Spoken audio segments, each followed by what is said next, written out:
Bismillahirrahmanirrahim. Assalamualaikum warahmatullahi wabarakatuh.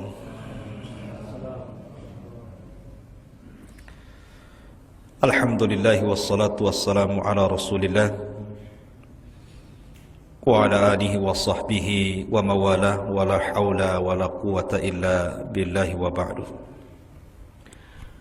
Alhamdulillah, pada malam hari ini setelah beberapa waktu kita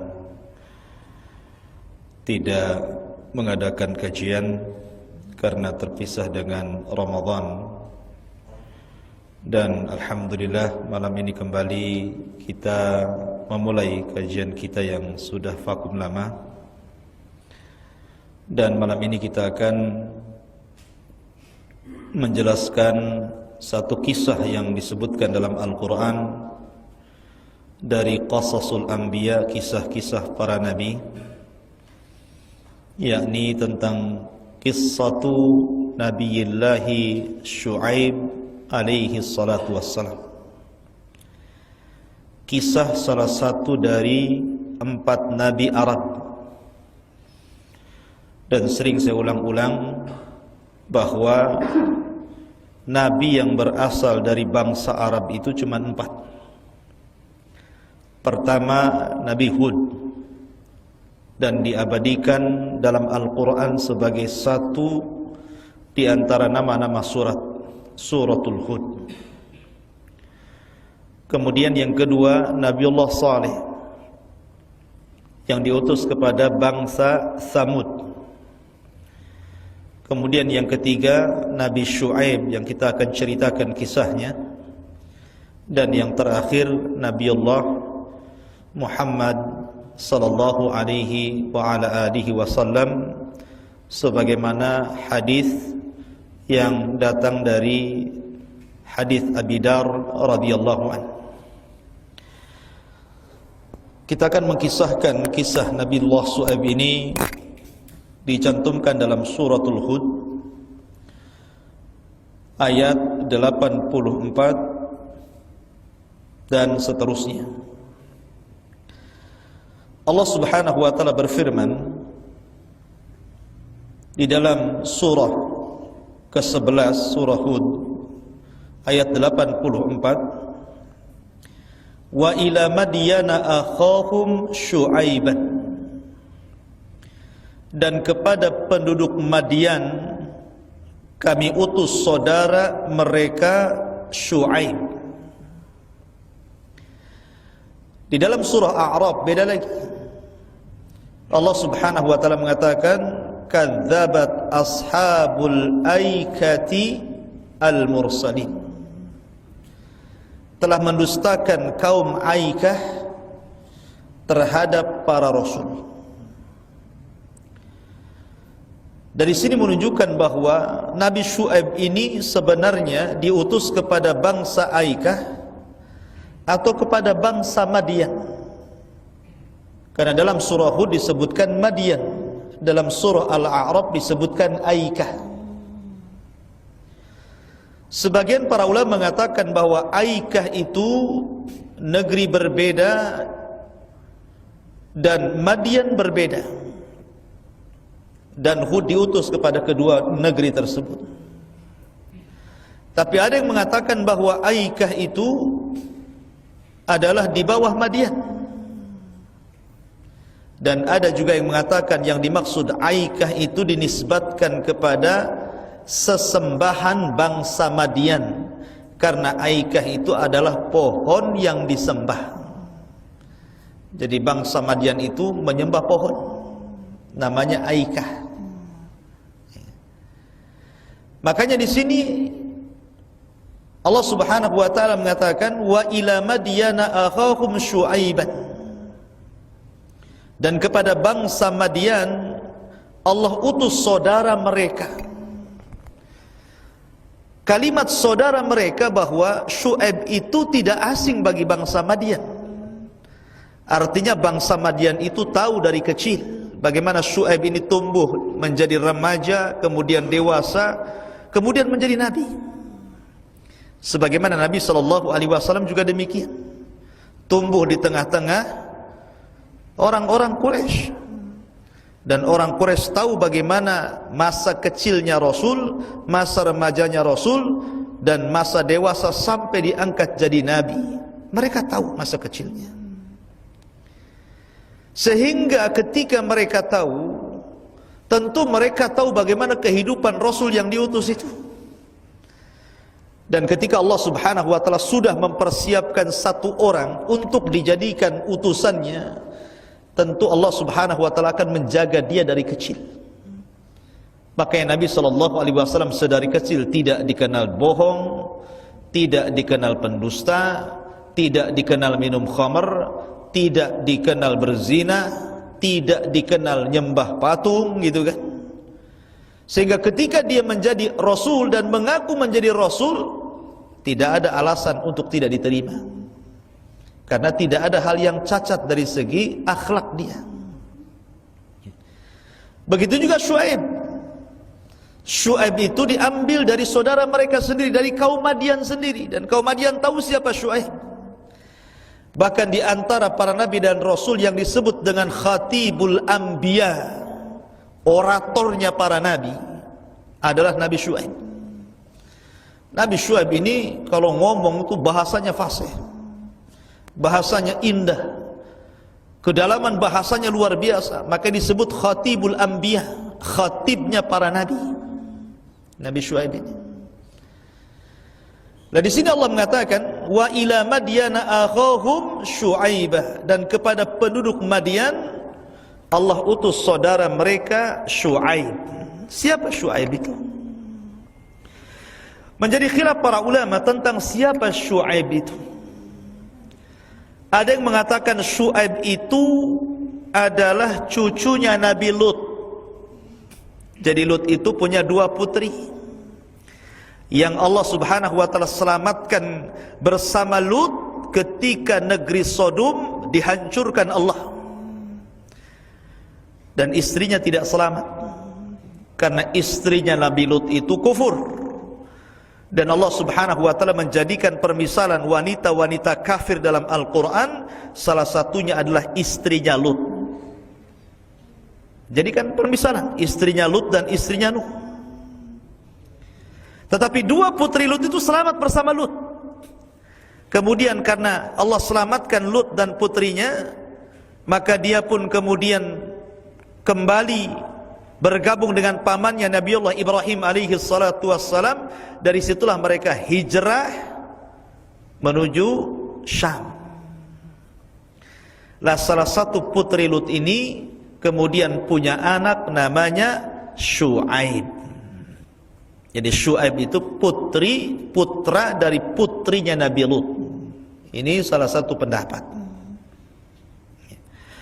Ada juga yang mengatakan bahwa dia bukan putra dari putrinya Nabi Lut, tapi memang dia asli Madian, di mana Allah Subhanahu wa ta'ala utus Syuaib ini satu di antara orang yang mengikuti agama Ibrahim. Karena dia juga ikat hijrah bersama Ibrahim dan dia mengikuti agamanya Ibrahim alaihi salatu wassalam. Lah Madian ini terletak di Hijaz. Madian itu masih terletak di Saudi sana. Dan Nabi SAW pernah melintasi Madian. Artinya dari Madinah dekat kalau ke Madian itu. Dan negeri Madian itu masih berdekatan dengan negeri Sodom yang dihancurkan Allah Subhanahu wa ta'ala karena perbuatan homoseksual. Karena jarak Nabi Syuaib baik secara tempat ataupun waktu itu tidak jauh dengan Nabi Lut. Tidak jauh. Karena di antara Nabi Lut dengan Nabi Syuaib itu tidak ada Nabi. Tidak terpisah dengan Nabi. Setelah Lut langsung Syuaib. Sehingga jaraknya itu dekat, jarak waktunya dan jarak tempatnya juga dekat. Artinya kaum Madian ini orang-orang tua mereka minimalnya menyaksikan ataupun mendengar bagaimana Allah Subhanahu wa taala menghancurkan negeri Sodom, dan itu pelajaran harus bagi mereka. Di sini dalam Al-Qur'an Allah Subhanahu wa taala menjelaskan bahwa Allah utamakan negeri Madian ini dengan pusat pertanian.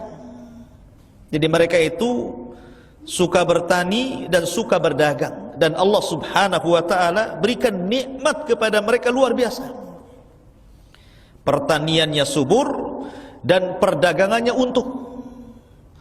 Cuman masalahnya ketika Allah Subhanahu wa taala memberikan keuntungan yang besar kepada perdagangannya, memberikan keuntungan besar kepada pertaniannya, mereka selalu curang dalam berdagang. Jadi kaum Madian ini terkenal kecurangan dalam berdagang. Dari sini menunjukkan tantangan dakwah Nabi Syuaib ini bukan hanya mengajak manusia meluruskan tauhid, tapi juga meluruskan muamalahnya. Beratnya.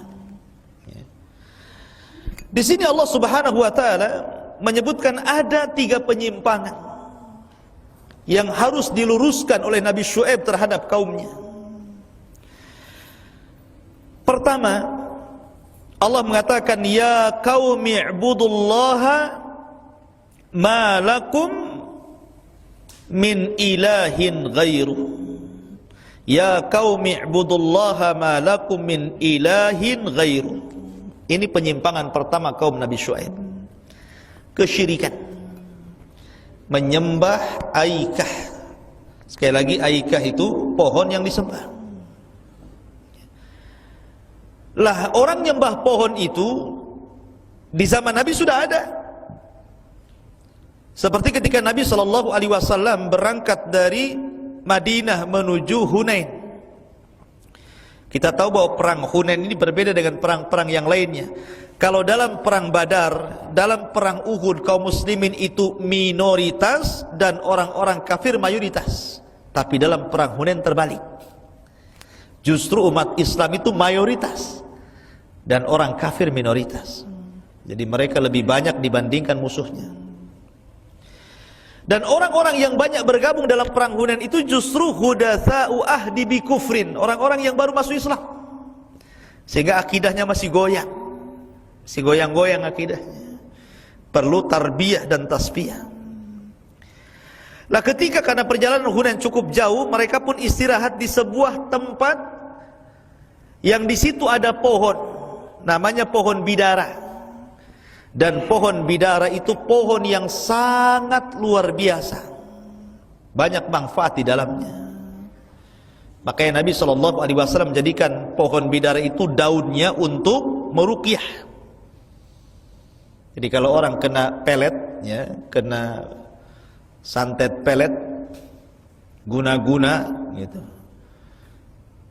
maka para ulama ketika meruqyah orang yang kena guna-guna itu menggunakan media daun bidara, ditumbuk, dimasukkan air, kemudian diruqyah dan mandi. Dan daun bidara juga digunakan untuk memandikan mayat. Nabi SAW bersabda ketika putrinya Zainab meninggal dunia, kata Rasul, igsiluha bima'in wasidrin, mandikan ia dengan air dan tumbukan daun bidara. Dan itu pengawet. Bahkan waktu saya berada di Yaman, kambing itu tidak sebagaimana kambing di tempat kita. Kalau kambing tempat kita ini makanan banyak, rumput di mana-mana gitu kan, senang. Tapi rumput di sana kan jarang tumbuh, padang pasir gitu. Makannya apa? Daun bidara. Dan subhanallah, nggak ada kambing kurus di sana. Padahal jarang makan ya. Rupanya khasiat daun bidara itu luar biasa, menyehatkan binatang. Intinya bahwa bagi orang Arab, daun bidara itu sangat bermanfaat. Kayunya ya untuk rumah kan gitu. Sehingga oleh sebagian orang Arab jahiliyah itu dianggap bahwa itu pohon yang penuh dengan berkah. Lah, kebiasaan orang-orang jahiliyah apabila mereka hendak berperang, sebelum mereka berperang, maka mereka letakkan pedang-pedang mereka, kemudian digantung-gantung di pohon-pohon itu.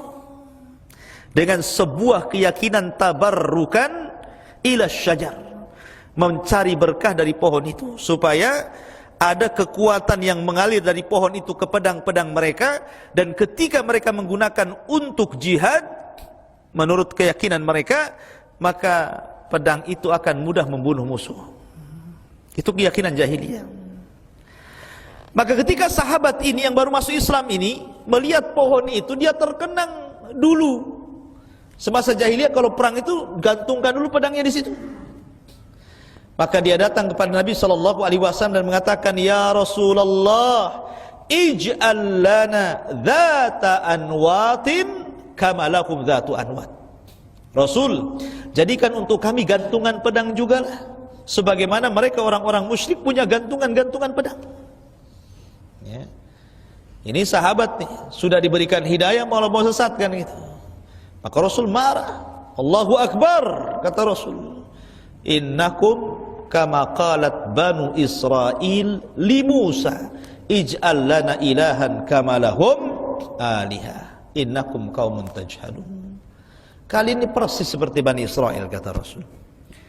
Allah sudah berikan hidayah tauhid, mau syirik. Ya. Ij'al lana ilahan kama lahum aliha. Mereka mengatakan, jadikan kepada kami banyak Tuhan, kami tidak cukup satu Tuhan saja, katanya. Maka Bani Israel dikatakan oleh Allah Subhanahu wa taala, innakum qaumun tajhalun. Kalian itu kaum yang bodoh, sudah dapat hidayah mau sesat, gitu maksudnya. Artinya bahwa di zaman Rasul juga ada orang yang nyembah pohon. Apalagi di zaman sekarang kan gitu. Macam-macam pohon disembah. Saya masih ingat tuh kalau di Jawa Barat tuh, ada pohon beringin besar, pohon berjanggut katanya orang sana. Itu biasanya ada pohon beringin tertentu itu selalu ada sesajennya di situ.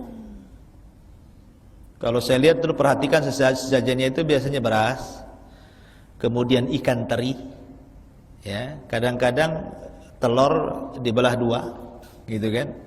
Terus apalagi lupa saya. Mungkin sekarang bukan ikan teri, tongkol kali ya. Udah maju jinnya, ya. Tetapi untuk apa coba meletakkan itu coba? Kadang-kadang di sawah saya juga dapat tuh, kayak gitu tuh. Ada bungkusan pincuk itu isinya macam-macam di situ. Apa tujuannya coba? Apakah kemudian mereka kalau tidak meletakkan mereka akan kewalat di situ, seolah-olah menjadikan sial dan tidaknya itu lantaran pohon itu? Ini kan sama saja kemudian punya keyakinan penyimpangan dalam bab rububiyah, bahwa ada penguasa selain Allah Subhanahu wa taala yang mendatangkan manfaat dan madarat. Ini sama aja nyembah pohon namanya. Enggak boleh, ya. Lah di sini orang-orang Madian itu menyembah pohon Aikah. Makanya Allah mengatakan kadzabat ashabul aikatil mursalin. Dalam surah Al-A'raf, Allah telah mendustakan apa? Ashabul aikatil mursalin. Orang-orang Aikah, maksudnya para penyembah pohon Aikah itu telah mendustakan para rasul. Kenapa para rasul? Bukankah yang diutus kepada ashabul Aikah cuma satu, Syuaib saja? Kenapa menggunakan bahasa para rasul? Harusnya satu rasul saja. Inilah bahasa Quran. Siapapun yang mendustakan satu rasul, maka dia telah mendustakan banyak rasul. Itu artinya. Jadi kalau seandainya seseorang itu beriman hanya kepada Nabi Isa saja, okelah dia tidak mengatakan Isa itu Tuhan, Isa itu anak Tuhan, Isa itu satu di antara tiga Tuhan. Memang dia betul-betul mengatakan Isa itu Abdullah wa Rasul, tapi dia hanya beriman kepada Isa saja dan mengingkari Rasul yang lainnya, maka sama saja dia telah mengkafirkan seluruh Nabi. Makanya dalam Islam dilarang hanya mengakui Rasul kita saja dan mengingkari Rasul-Rasul yang lainnya. Allah mengatakan la nufarriqu baina ahadin mir rusuli. Kita tidak boleh membeda-bedakan satu pun dari kalangan Rasul yang diutus. Dari sini menunjukkan bahwa ini penyimpangan pertama ya. Bangsa Madian itu para penyembah berhala, penyembah pohon. Dan ini tugas Nabi Syuaib untuk meluruskan akidah itu, karena sebelumnya mereka itu berada di atas agama Ibrahim, tapi kemudian Allah Subhanahu wa ta'ala takdirkan tersesat dan syaitan menyesatkannya. Ini yang pertama. Kemudian penyimpangan yang kedua, wala tanqusul mikyala wal mizan inni arakum bi khairin wa inni akhafu alaikum adzab yaumin muhit. Kemudian Nabi Syuaib mengatakan kepada kaumnya, dan janganlah kamu kurangi takaran dan juga timbangan. Sesungguhnya aku melihat kamu dalam keadaan yang baik alias makmur, dan sesungguhnya aku khawatir kamu akan ditimpa azab pada hari yang membinasakan kalian. Wa ya qaumi auful mikyala wal mizana bil qis wa la tabkhasun nasa asya'ahum. Wahai kaumku, penuhilah takaran dan timbangan dengan adil, dan janganlah kamu merugikan manusia terhadap hak-hak mereka.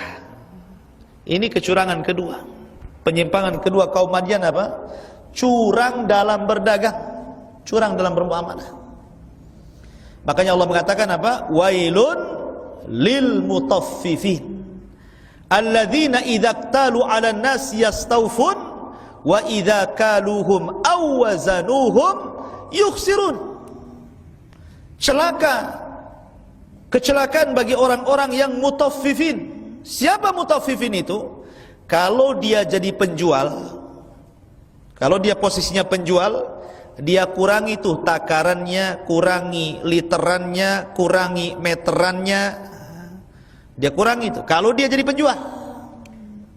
Kalau posisinya dia pembeli, dia tak mau dikurangi, tambah. Kadang-kadang penjualnya nggak nambah, antum ngambil sendiri taruh di situ.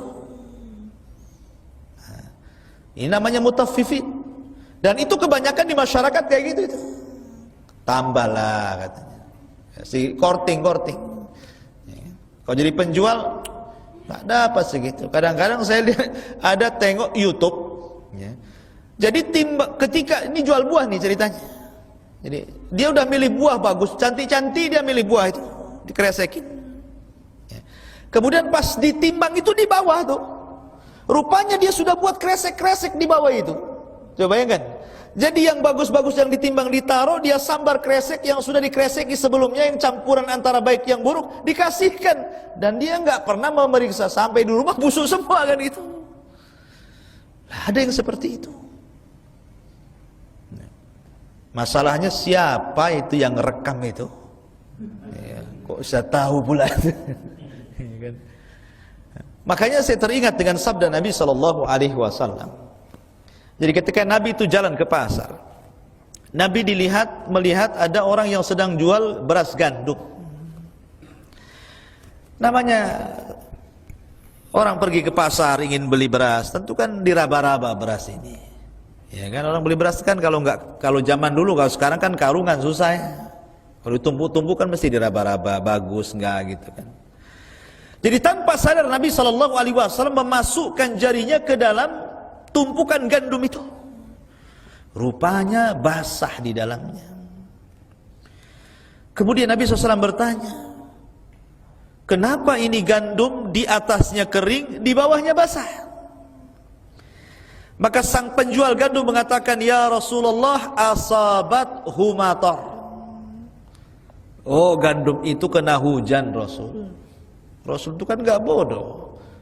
Yang kalau hujan yang basah kan atasnya ya, yang kering bawahnya. Kenapa pula ada hujan dari bawah ke atas? Ya. Maka Nabi SAW, halla taj'al, kenapa engkau tidak menjadikan yang basah itu fauqahu, di atasnya, liyarahun nas, supaya manusia tahu. Ya. Kenapa Nabi SAW mengatakan, kenapa kau tidak jadikan yang basah itu di atasnya, supaya orang tahu ini basah, ini jelek.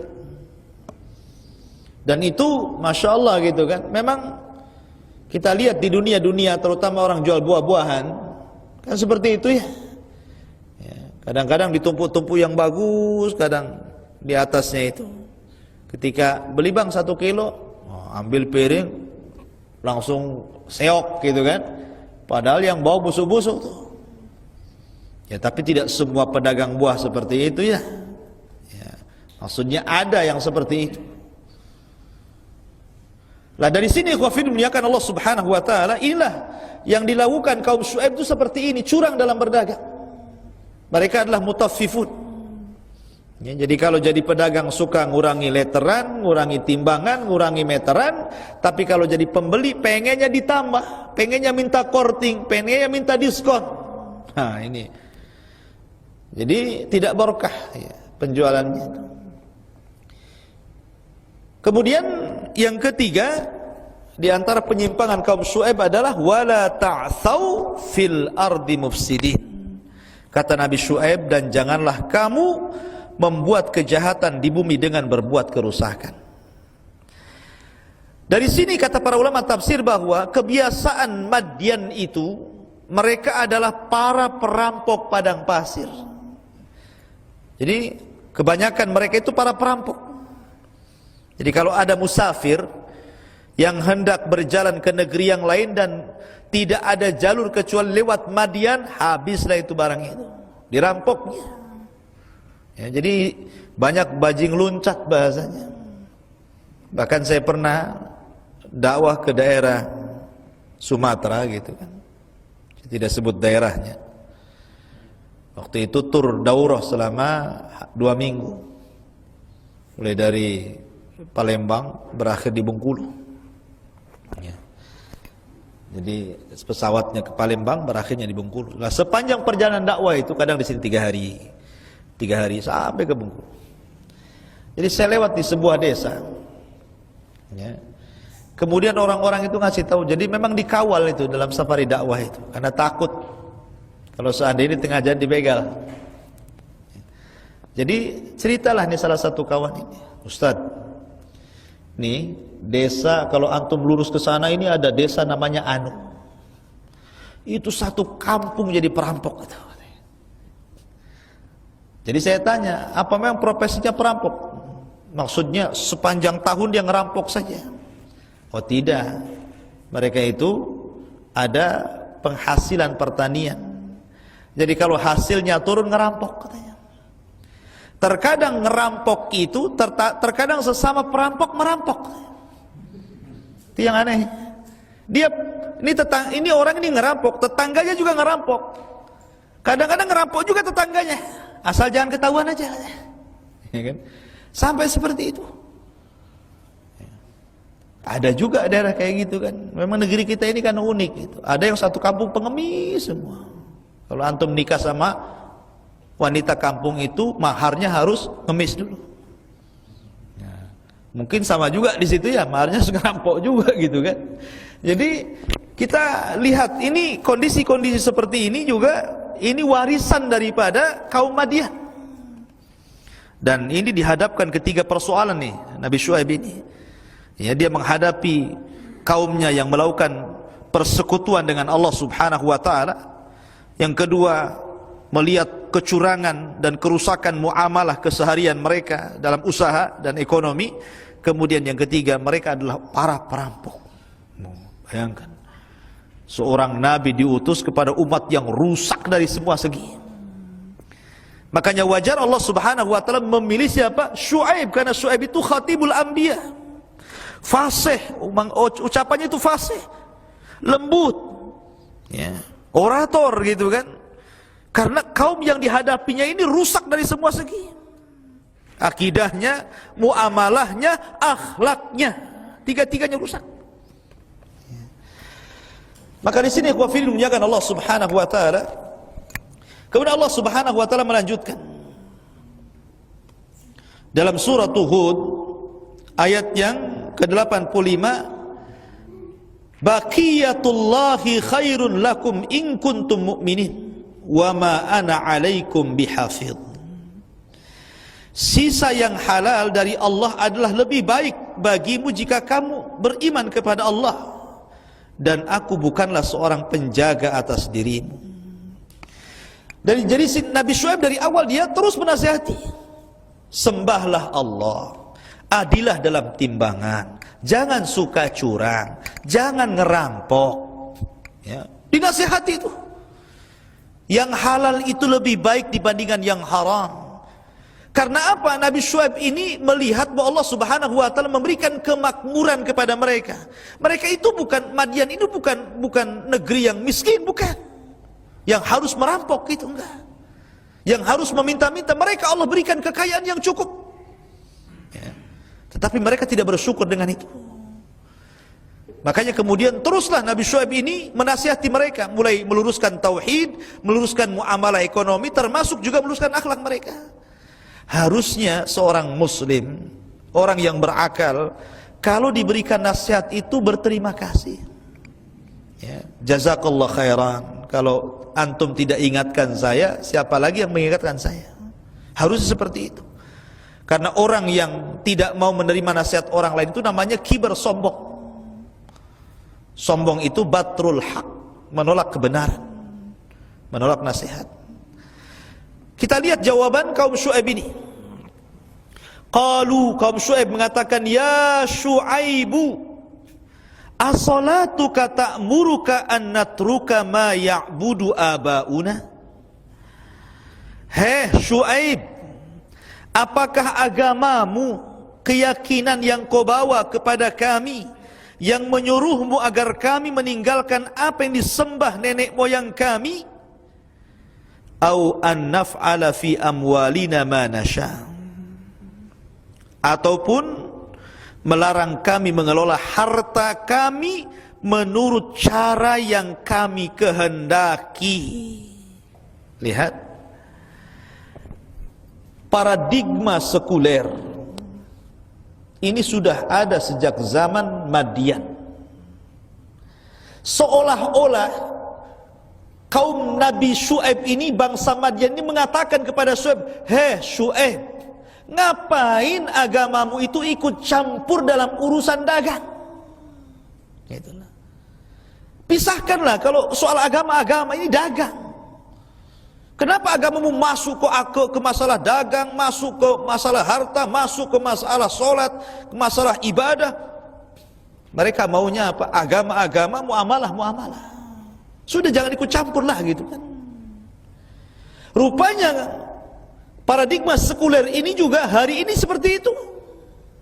Ya kan?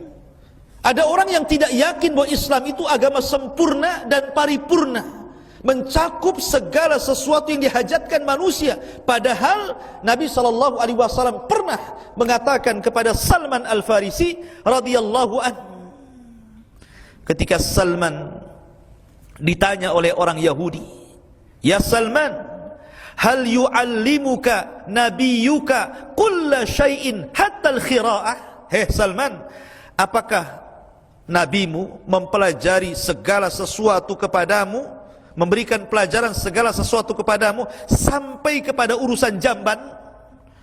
Kata Salman dengan bangganya, ya, Nabi kami, Nabi Muhammad SAW yu'allimuna kulla syai'in hatta al-khira'ah, mengajarkan segala sesuatu sampai pun kepada urusan jamban kita diajarkan. Bagaimana cara masuk jamban, apa doanya, dalam jamban menghadap kemana, keluar jamban apa doanya. Masa dalam urusan jamban saja diatur dalam Islam, kemudian politik tidak diatur, dagang tidak diatur, munakahah tidak diatur? Mustahil. Kalau dalam urusan jamban saja diatur, ya tentu dalam masalah yang lebih besar dari jamban lebih diatur lagi. Ya.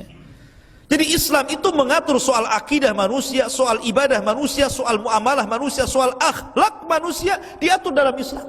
Jangan dipisah-pisahkan. Ya. Sudahlah, kalau cerita agama di masjid saja. Ini kantor waktu kerja, maaf ya. Nah ini kan ada orang kayak gitu tuh.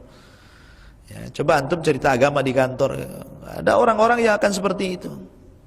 Cerita hukum itu nanti aja sama ustaz, gitu kan. Di masjid saja nanti kan ada pengajian di bea cukai. Ya, kita cerita kerja aja di sini. Seolah-olah mau dipisahkan antara agama dengan pekerjaan.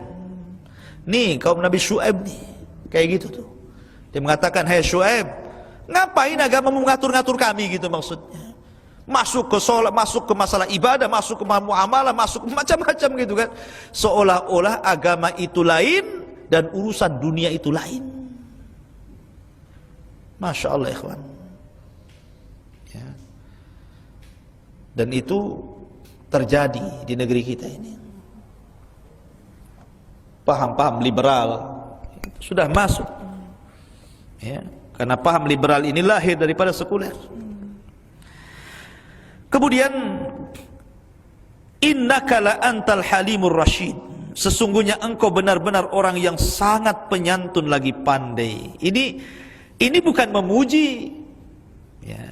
Ini menghina. Memang kesannya memuji. Oh, kamu memang pandai nasihati kami. Kamu memang bijak nasihati kami. Kan ada orang muji tapi hakikatnya ngenyek kan, kalau bahasa. Dia muji bahasanya, tapi sebenarnya merendahkan. Dan begitulah hakikat dakwah gitu. Konsekuensi dakwah itu pasti ada orang yang merendahkan. Mungkin dengan bahasa pujian atau memang dengan bahasa yang vulgar gitu, memang merendahkan. Maka berusaha akhirnya Nabi Syuaib pun mengatakan, "Qala ya qaumi, ara'aitum in kuntu ala bayyinatin min rabbi wa razaqani minhu rizqan hasanan wa ma uridu an ukhalifakum illa ma anhaakum anhu in uridu illa al-islah mastata'tu wa ma taufiqi illa billah alaihi tawakkaltu alaihi unib." Maka Syuaib menjawab, "Wahai kaumku, terangkan kepadaku jika aku mempunyai bukti yang nyata dari Tuhanku dan aku dianugerahi rizki yang baik, pantaskah aku menyalahi perintahnya? Aku tidak bermaksud menyalahi kalian terhadap apa yang aku larang darinya. Aku hanya bermaksud mendatangkan perbaikan selama aku sanggup. Dan petunjuk yang aku ikuti hanya petunjuk Allah. Kepadanya aku bertawakal dan kepadanya pula aku kembali." Kata Syuaib, "Aku menasihati kalian itu loh hanya karena sayang, supaya kalian itu baik. Karena terkadang orang yang menasihati itu disalahpahami kan. Pamannya nih orang tua nasihati anak. Saya kira ketika orang tua marah kepada anaknya, tidak mungkin orang tua memarahi anak itu karena benci. Enggak. Pasti pengen anaknya baik. Sehingga sudah dicoba halus gak bisa, dicoba keras tegas juga gak bisa kan gitu kan. Akhirnya dimarahi anaknya supaya baik kan begitu. Cuman terkadang anak yang salah paham. Ketika orang tua marah-marah sama dia, seolah-olah orang tuanya benci sama dia gitu kan. Itu lingkup keluarga tuh. Apalagi antum menasihati yang bukan kerabat antum, yang bukan anak antum, tentu pasti akan lebih lagi kan begitu. Ketika antum nasihati kawan antum, seolah-olah apa? Seolah-olah dia itu jelek di mata antum. Padahal terkadang orang berikan nasihat itu karena ketulusan, karena ingin mengajak orang lain baik. Lah, Nabi Syuaib demikian. Dia mengatakan kepada kaumnya, "Aku ini loh menasihati kalian karena ini perintah Allah. Aku hanya memperbaiki kalian saja. Dan ini Allah yang perintahkan. Dan aku hanya bertawakal kepada Allah dan kepada Allah lah kami kembali." Kemudian Syuaib juga mengatakan, "Ya wa ya qaumi, la yajrimannakum shiqaqi an yusibakum mithlu ma asaba qaumi Nuhin au qauma Hudin au qauma Salihin wa ma qaumu Lutin minkum biba'id." Maka ini kalau pertama dengan cara lembut. Nabi Syuaib jemput nih yang pertama kan. Saya ini datang karena ingin memperbaiki kalian supaya kalian baik. Dan saya mendakwai kalian itu karena Allah yang perintahkan. Lembut kan bahasanya? Enggak mempan juga nih. Nah, mulailah naik sedikit nih. Ya, antum kan gitu ya. Nasihati enggak dengar, mulai itu naik itu. Ya. Maka kata Nabi Nabi Syuaib, "Wahai kaumku, janganlah pertentangan antara aku dengan kalian menyebabkan kamu berbuat dosa, sehingga kamu akan ditimpa siksa seperti menimpa kaum Nuh, kaum Hud, kaum Saleh.